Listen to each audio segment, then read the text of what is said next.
Alright, so we're doing the manual muscle test of the Teres Minor. I'm going to have our assistant here sit with his arm at a 90-degree angle, and it's going to be close to your body.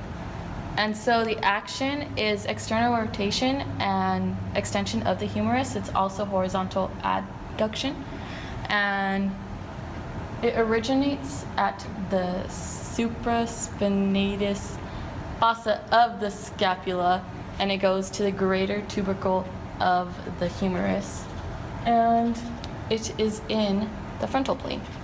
So what you're going to do is push out while I push back in. So ready, 1, 2, 3.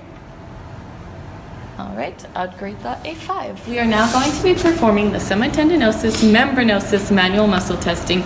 The action of this muscle would be to extend the hip to flex the knee and internally rotate the knee.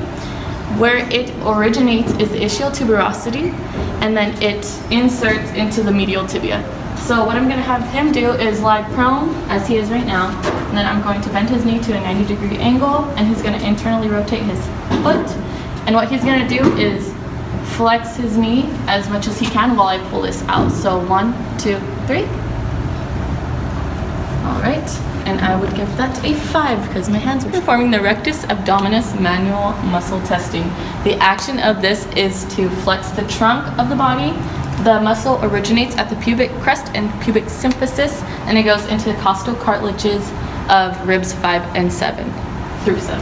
And the plane is the sagittal plane. So what I'm going to have you do is lie supine, and then you're going to put your hands behind your head. And now you're going to flex into a crunch position for 5 seconds.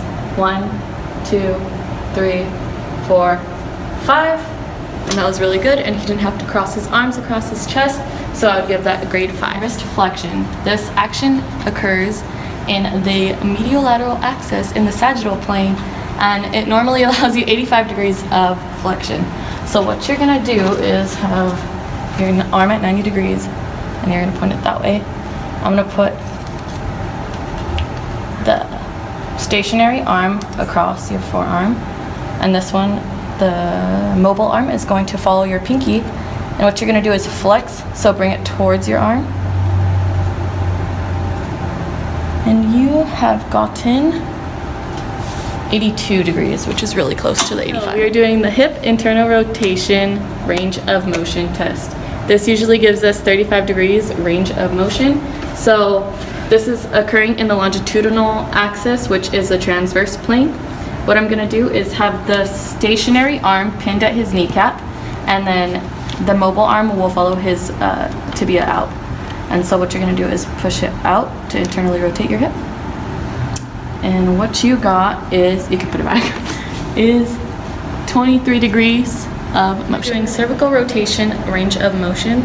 This occurs in the cervical vertebrae, and it gives us usually 80 degrees of motion. So what I'm going to do is place this at the top of your head, and you're going to turn to the right.